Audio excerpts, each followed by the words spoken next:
ज्ञान मंथन में आप सभी का हार्दिक अभिनंदन करते हैं। मैं हूं सुबोध और आज हम बात करने वाले हैं पुराण के बारे में। बताएंगे आपको कितने पुराण हैं और संक्षिप्त में आपको बताएंगे कि उन पुराणों में है क्या। तो चलिए शुरू करते हैं। दोस्तों, पुराण शब्द का अर्थ होता है प्राचीन कथा। पुराण विश्व साहित्य के प्राचीनतम ग्रंथ हैं। उनमें लिखित ज्ञान और नैतिकता की बातें आज भी प्रासंगिक, अमूल्य तथा मानव सभ्यता की आधारशिला है। वेदों की भाषा तथा शैली कठिन है। पुराण उसी ज्ञान के सहज तथा रोचक संस्करण है।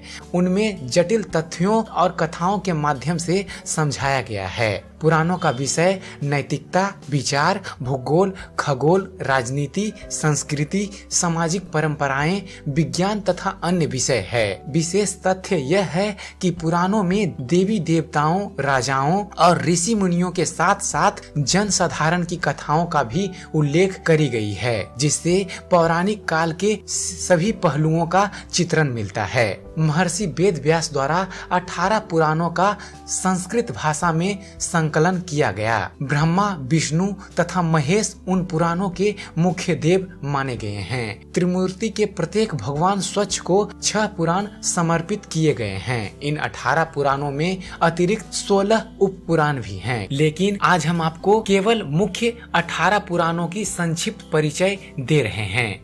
पहला पुराण है ब्रह्म पुराण। दोस्तों, ब्रह्म पुराण सबसे प्राचीन है। इस पुराण में 216 अध्याय तथा 14,000 श्लोक हैं। इस ग्रंथ में ब्रह्मा की महानता के अतिरिक्त सृष्टि की उत्पत्ति, गंगा का अवतरण तथा रामायण और कृष्ण अवतार की कथाएं भी संकलित है।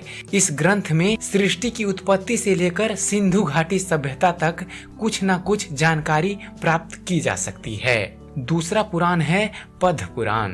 पद्म पुराण में 55,000 श्लोक हैं और यह गद्य 5 खंडों में विभाजित है, जिनके नाम हैं सृष्टि खंड, स्वर्ग खंड, उत्तराखंड, भूमि खंड तथा पाताल खंड।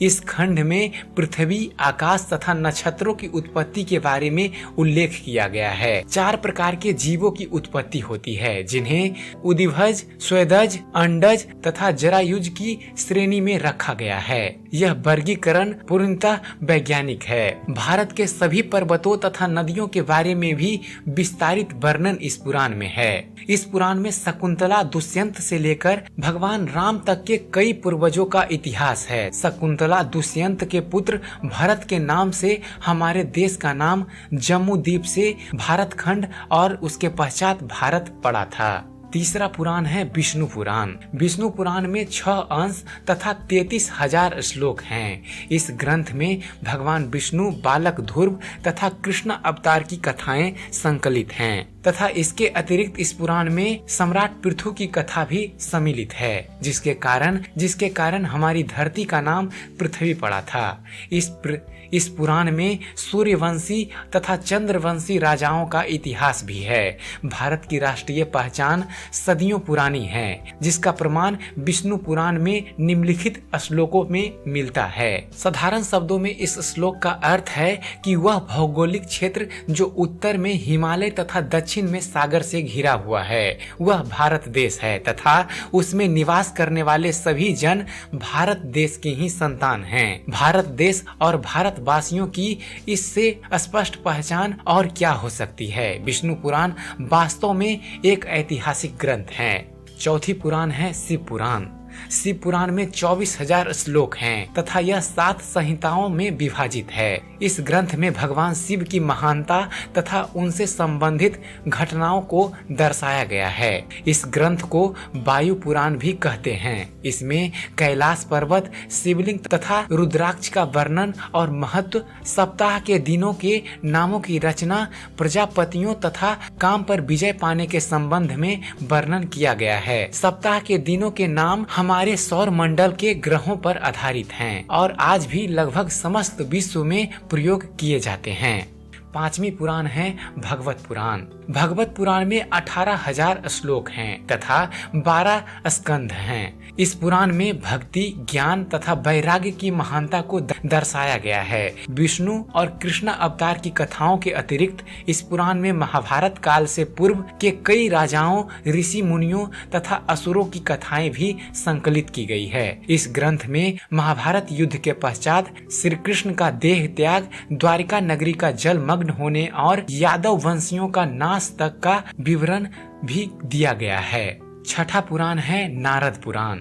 नारद पुराण में 25,000 श्लोक हैं तथा इसके 2 भाग हैं। इस ग्रंथ में सभी 18 पुराणों का सार दिया गया है। प्रथम भाग में मंत्र तथा मृत्यु पश्चात के कर्म आदि के विधान हैं। गंगा अवतरण की कथा भी विस्तार पूर्वक इस पुराण में दी गई है। दूसरे भाग में संगीत के 7 स्वरों, सप्तक के मंत्र, मध्य तथा तार स्थानों, मूर्छनाओं, शुद्ध एवं कूट तानों और स्वरम मंडल का ज्ञान लिखित है। संगीत पद्धति का यह ज्ञान आज भी भारतीय संगीत का आधार है। जो पाश्चात्य संगीत की चकाचौंध से चकित हो जाते हैं, उनके लिए उल्लेखनीय तथ्य यह है कि नारद पुराण में कई शताब्दी पश्चात तक भी पाश्चात्य संगीत में केवल 5 स्वर होते थे तथा संगीत की थ्योरी का विकास शून्य के बराबर था। मूर्छनाओं के आधार पर ही पाश्चात्य संगीत के स्केल बने हैं। 7वां पुराण है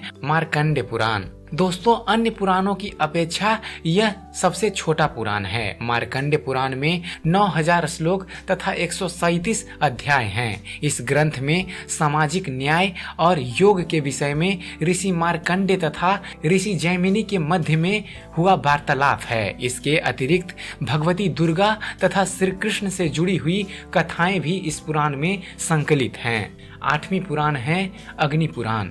अग्नि पुराण में 283 अध्याय तथा 15,000 श्लोक हैं। इस पुराण को भारतीय संस्कृति का ज्ञान कोश यानी कि इंसाइक्लोपीडिया कह सकते हैं। इस ग्रंथ में मत्स्य अवतार, रामायण तथा महाभारत की संक्षिप्त कथाएं भी संकलित हैं। इसके अतिरिक्त इस पुराण में कई विषयों पर वार्तालाप है, जिनमें धनुर्वेद, गंधर्व वेद तथा आयुर्वेद मुख्य हैं। धनुर्वेद, गंधर्व वेद तथा आयुर्वेद को उपवेद भी कहा जाता है। 9वां पुराण है भविष्य पुराण। भविष्य पुराण में 129 अध्याय तथा 28,000 श्लोक हैं। इस ग्रंथ में सूर्य का महत्व, वर्ष के 12 महीनों का निर्माण, भारत के सामाजिक, धार्मिक तथा शैक्षिक विधानों आदि कई विषयों पर वार्तालाप है। इस पुराणों में सांपों की पहचान, विष तथा विषदंश संबंधी महत्वपूर्ण जानकारी दी गई है। इस पुराण की कई कथाएं बाइबिल तथा कथाओं से भी मेल खाती है। इस पुराण में पुराने राजवंशों के अतिरिक्त भविष्य में आने वाले नंद वंश, मौर्य वंशों, मुगल वंश, छत्रपति शिवाजी और महारानी विक्टोरिया तक का वृतांत भी दिया गया है। ईसा के भारत आगमन तथा मोहम्मद और कुतुबुद्दीन ऐबक का जिक्र भी इस पुराण में दिया गया है। यह पुराण भी भारतीय इतिहास का महत्वशाली स्रोत है, जिस पर शोध कार्य करना चाहिए। 10वां पुराण है ब्रह्म वैवर्त पुराण। दोस्तों, ब्रह्म वैवर्त पुराण में 18,000 श्लोक तथा 218 अध्याय हैं। इस ग्रंथ में ब्रह्मा, गणेश, तुलसी, सावित्री, लक्ष्मी, सरस्वती तथा कृष्ण की महानता को दर्शाया गया है तथा उनसे जुड़ी हुई कथाएं संकलित की गई है। इस पुराण में आयुर्वेद संबंधी ज्ञान भी संकलित है। 11वां पुराण है लिंग पुराण। लिंग पुराण में 11,000 श्लोक हैं और इसके 163 अध्याय हैं। सृष्टि की उत्पत्ति तथा खगोलिक काल में युग, कल्प आदि की तलिका का वर्णन है। राजा अम्बरीश की कथा भी इसी पुराण में लिखित है। इस ग्रंथ में अघोर मंत्रों तथा अघोर विद्या के संबंध में भी उल्लेख किया गया है। 12वां पुराण है बाराह पुराण। बाराह पुराण में 217 स्कंध तथा 10,000 श्लोक हैं। इस ग्रंथ में बाराह अवतार की कथा के अतिरिक्त भगवत गीता के महात्म्य का भी विस्तार पूर्वक वर्णन किया गया है। इस पुराण में सृष्टि के विकास, स्वर्ग, पाताल तथा अन्य लोकों का भी वर्णन दिया गया है। श्राद्ध पद्धति, सूर्य के उत्तरायण तथा दक्षिणायन विचरने, अमावस और पूर्णवासी के कारणों का भी वर्णन है। महत्व की बात यह है कि जो भौगोलिक और खगोलिक तथ्य इस पुराण में संकलित हैं, वही तथ्य पाश्चात्य जगत के वैज्ञानिकों को 15वीं शताब्दी के बाद भी पता चले थे। 13वां पुराण है स्कंद पुराण। स्कंद पुराण सबसे विशाल पुराण है तथा इस पुराण में 81,000 श्लोक और 6 खंड हैं। स्कंद पुराण में प्राचीन भारत का भौगोलिक वर्णन है, जिसमें 27 नक्षत्रों, 18 नदियों, अरुणाचल प्रदेश का सौंदर्य, भारत में स्थित 12 ज्योतिर्लिंगों तथा गंगा अवतरण के आख्यान शामिल हैं। इसी पुराण में सह्याद्री पर्वत श्रृंखला तथा कन्याकुमारी मंदिर का भी उल्लेख किया गया है। इसी पुराण में सोमदेव, तारा तथा उनके पुत्र बुध ग्रह की उत्पत्ति की अलंकारमयी कथा भी है। 14वां पुराण है वामन पुराण। दोस्तों, वामन पुराण में 95 अध्याय हैं तथा इसके 10,000 श्लोक तथा 2 खंड हैं। इस पुराण का केवल प्रथम खंड ही उपलब्ध है। इस पुराण में वामन अवतार की कथा विस्तार से कही गई है, जो भरूच कच्छ यानी कि अभी का गुजरात शहर में हुआ था। इसके अतिरिक्त इस ग्रंथ में भी सृष्टि, जम्मू द्वीप तथा अन्य 7 द्वीपों की उत्पत्ति, पृथ्वी की भौगोलिक स्थिति, महत्वशाली पर्वतों, नदियों तथा भारत के खंडों का जिक्र भी संकलित किया गया है। 15वां पुराण है कुरमा पुराण। कुरमा पुराण में 18,000 श्लोक तथा 4 खंड हैं। इस पुराण में चारों वेदों का सार संक्षिप्त रूप में दिया गया है। कुरमा पुराण में कुरमा अवतार से संबंधित सागर मंथन की कथा विस्तार पूर्वक से लिखी गई है। इसमें ब्रह्मा, शिव, विष्णु, पृथ्वी, गंगा की उत्पत्ति, चारों युगों, मानव जीवन के 4 आश्रम धर्मों तथा चंद्रवंशी राजाओं के बारे में भी वर्णन है। 16वां पुराण है मत्स्य पुराण। मत्स्य पुराण में 290 अध्याय तथा 14,000 श्लोक हैं। इस ग्रंथ में मत्स्य अवतार की कथा को विस्तारित उल्लेख किया गया है। सृष्टि की उत्पत्ति, हमारे सौर मंडल के सभी ग्रहों, चारों युगों तथा चंद्रवंशी राजाओं का इतिहास इस पुराण में वर्णित है। कच्छ, देवयानी, शर्मिष्ठा तथा राजा ययाति की रोचक कथा भी इसी पुराण में वर्णित है। 17वां पुराण है गरुड़ पुराण। गरुड़ पुराण में 279 अध्याय तथा 18,000 श्लोक हैं। इस ग्रंथ में मृत्यु पश्चात की घटनाओं, प्रेतलोक, यमलोक, नरक तथा 84 लाख योनियों के नरक स्वरूपी जीवन आदि के बारे में विस्तार पूर्वक बताया गया है। इस पुराण में कई सूर्यवंशी तथा चंद्रवंशी राजाओं का वर्णन भी है। साधारण लोग इस ग्रंथ को पढ़ने से हिचकते हैं, क्योंकि इस ग्रंथ को किसी संबंधी या परिचित की मृत्यु होने के पश्चात ही पढ़वाया जाता है। वास्तव में इस पुराण में मृत्यु पश्चात पूर्व जन्म होने पर गर्भ में स्थित भ्रूण की वैज्ञानिक अवस्था सांकेतिक रूप से बखान की गई है, जिसे वैतरणी नदी आदि की संज्ञा दी गई है। और 18वां पुराण है ब्रह्मांड पुराण। दोस्तों, ब्रह्मांड पुराण में 12,000 श्लोक